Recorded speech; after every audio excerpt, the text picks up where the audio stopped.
mass-based part. So what are we doing here? At the end of the last exercise, last video, and having performed the calculation, we will know the concentration in moles per liter, capital M, of our potassium permanganate. So we'll have a number for this. Our goal now is to determine the percent mass to mass of hydrogen peroxide, H2O2.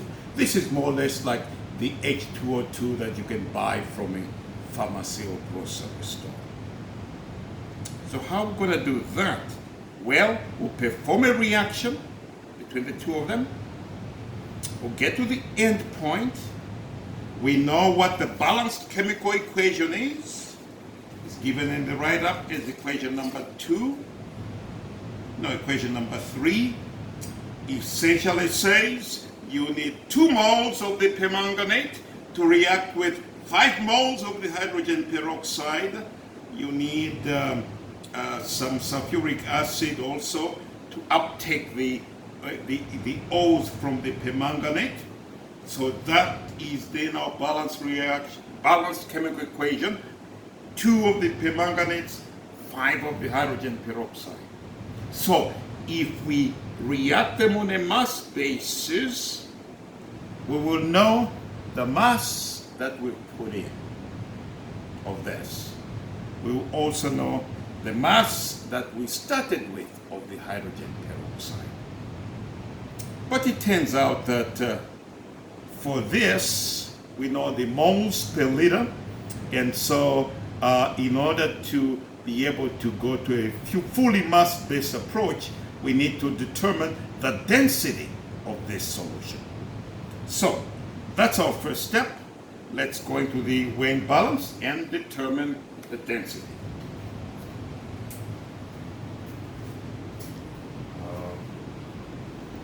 Let's see where my Autopiper is.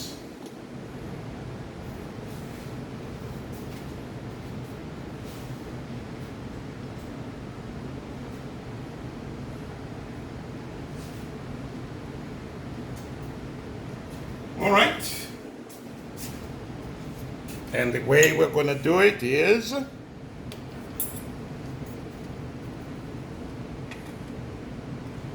use our Autopiper that is set at 1.00 milliliters, and then weigh 4 aliquots sequentially. So let's go with the first one.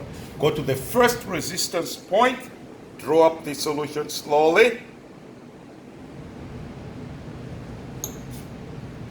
Make sure the balance is turned. And then we're going to add it. And then we'll record the mass. So after the first one, it's 1.009 or 1.0. Okay, we'll take that number, 1.007 grams.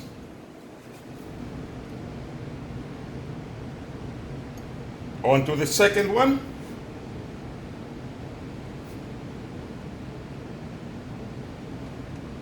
So now,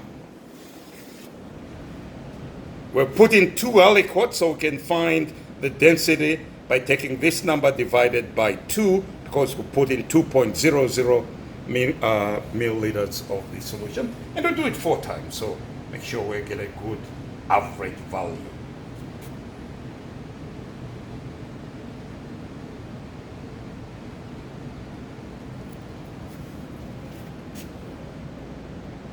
That's my third one.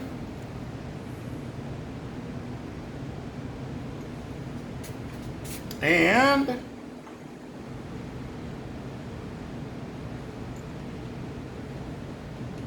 there is my fourth. So based on this, we can find 4 density values for each milliliter aliquot added, and from that find the average. Right, let's go back to our stations there.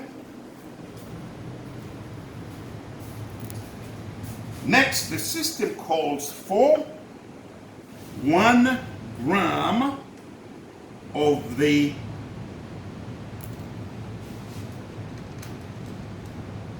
hydrogen peroxide solution.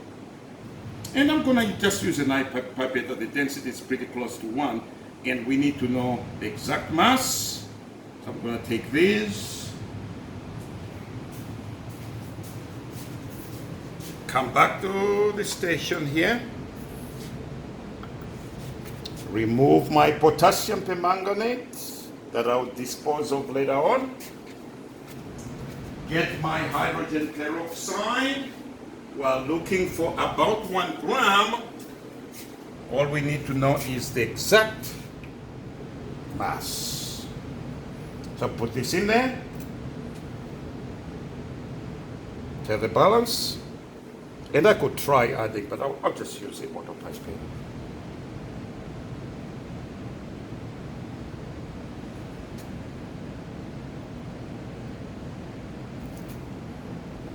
So our first one is 1.022 grams.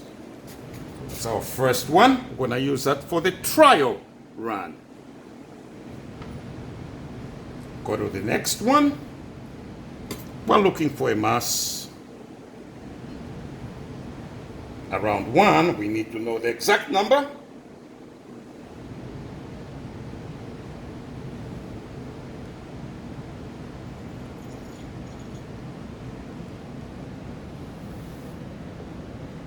That's our second one.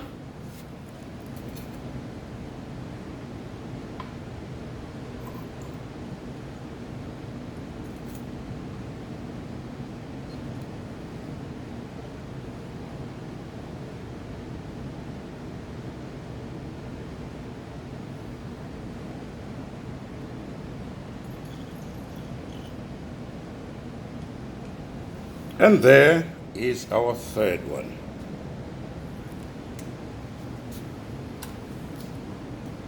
Right, let's go to our stations. Remembering which is which. Trial, run number 1, run number 2. It calls for the addition of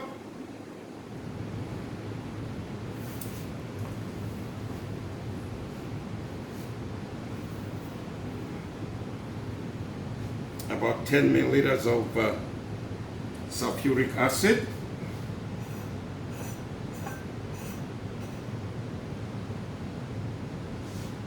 Again, amount here not too critical because it's an excess reagent.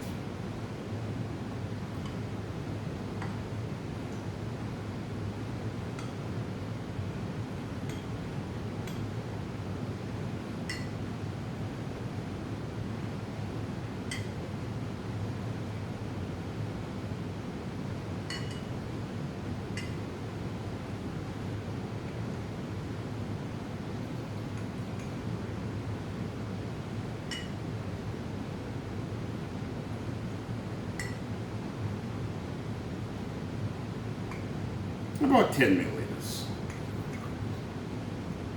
What is that? Sulfuric acid. Because as you look at the equation, the balanced chemical equation, equation 3, there are H pluses in there. So what do we need to do? With all the reagents in there, the only one that's missing is this. There is no need to add phosphoric acid here because there's no iron 3. So I'll start stirring here. But before I need to add, because it's a mass-based approach, I need to go weigh this with the dropping pipette inside. So again, this is for the trial run. Tear the balance.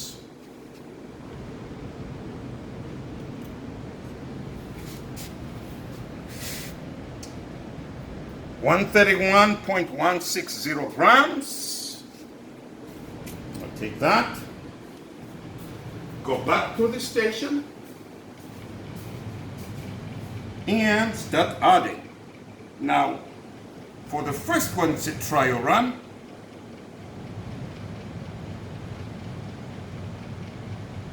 Now, this reaction, for whatever reason, gives a false endpoint at the beginning.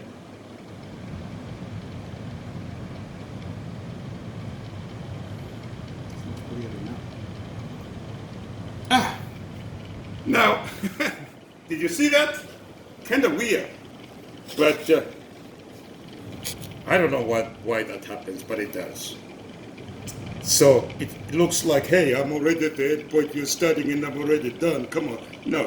It kind of goes away. So now we'll seek the real endpoint as we go forth here. And again, this is a trial run, so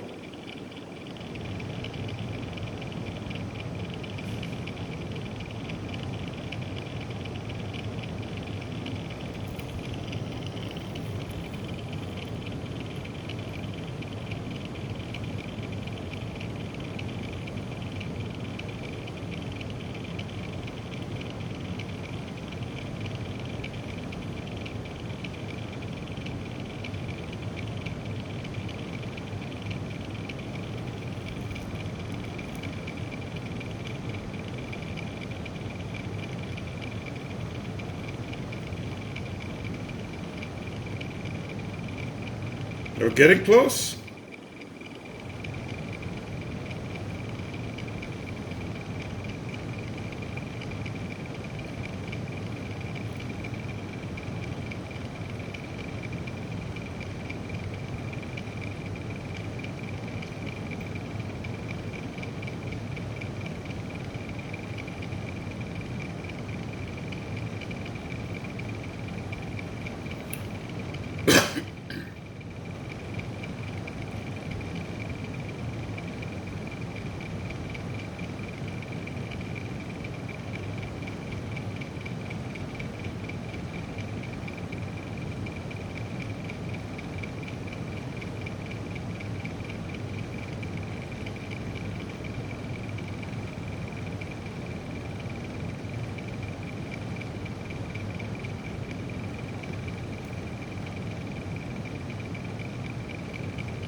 So transfer.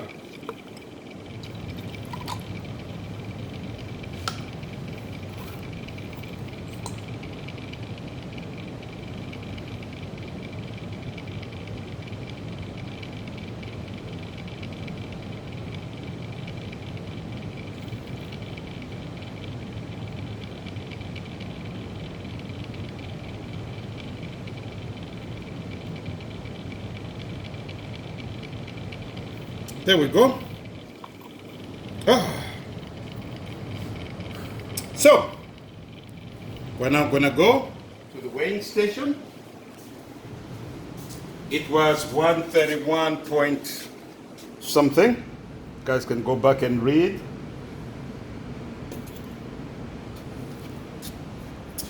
Now it is 86. So we've added what? 131 minus 86, which is like 50 grams. 14 to get to 100, 14 plus 31.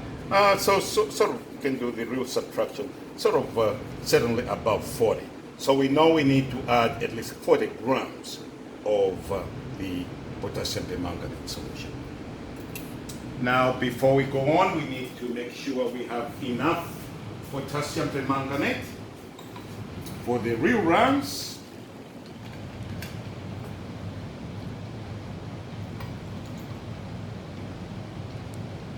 All right. And when you weigh, you must have the dropping pipette in there. So this is for run number 1, the real run. Okay. We know we have to add quite a bit in order to get there. So 193.59.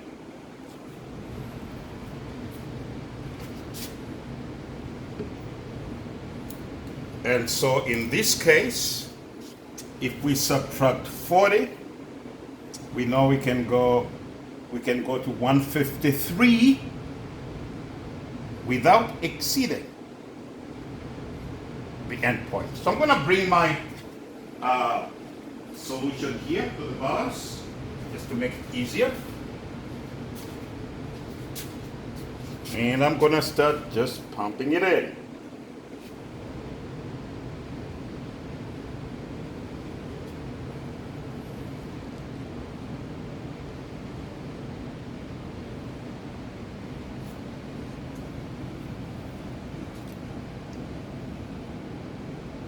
And of course, I'm looking at the mass there. We need to get a 150.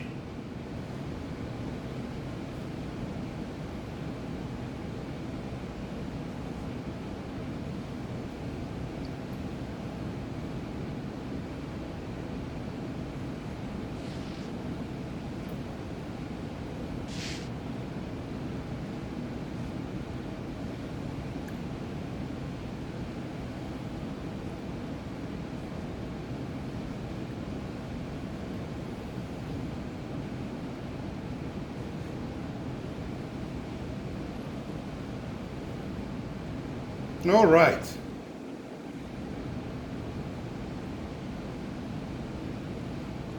At this point, I need the mixing and everything to go perfectly. So I'll go back here, get my little stirrer going. Now I know I'm in the kind of region. So basically watch it carefully.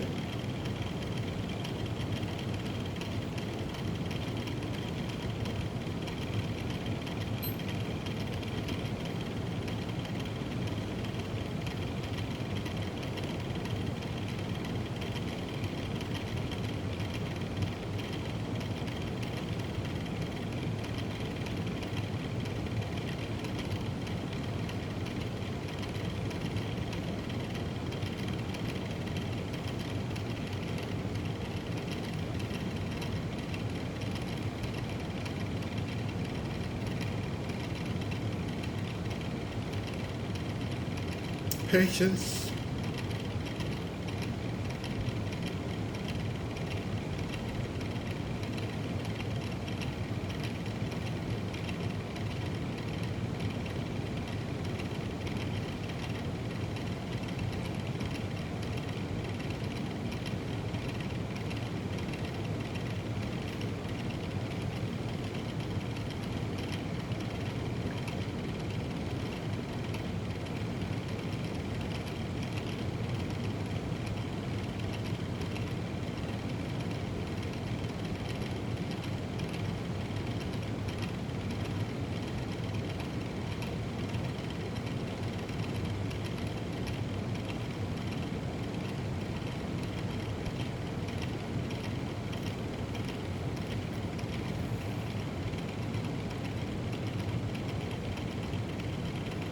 Can see the color kind of spreading a lot more, telling me that I'm close.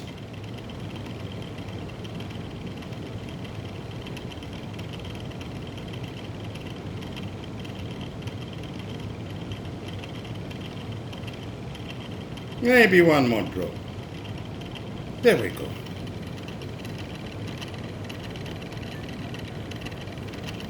All right, so now I go back.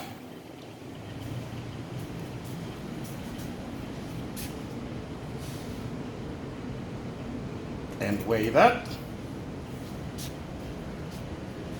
148.703 grams. And we can certainly do the third titration and videotape it, but I think you guys have seen how that works. So I will complete the third one and enter the data in the spreadsheet. So you'll have run 1, run 2, the trial run 1 and number 2. So I'll do it and then just provide the data. So let's think through the calculations here. We will know the mass that we put in, right? We have previously determined the density of this solution. Therefore, from the mass and the density, we can determine the volume. We know the volume of this solution that we put in. From part A, we know the concentration. Well, if you know the volume and you know the concentration, then you know the number of moles. Moles is equal to M times L. So, we will know the number of moles that took us to the end point. At that point, we know the number of moles of the KMnO4. We'll look at the balanced chemical equation, equation number 3 in the reading, and go from moles of the KMnO4 to moles of the H2O2. But what are we looking for? We're looking for the percent mass to mass of the hydrogen peroxide. So at this point, we know the number of moles of the H2O2. Hey, we can go to grams of the H2O2. All right, we know the grams of the H2O2, but guess what? We pre-weighed the grams of this solution. So the percent mass then is the grams of the H2O2 over grams of the solution times 100. And then from that, we'll have a number for number 1, and from the data that I'll provide for number 2, and then we'll be able to find the average of those two. Ladies and gentlemen, that's our lab number 6. See you in lab number 7.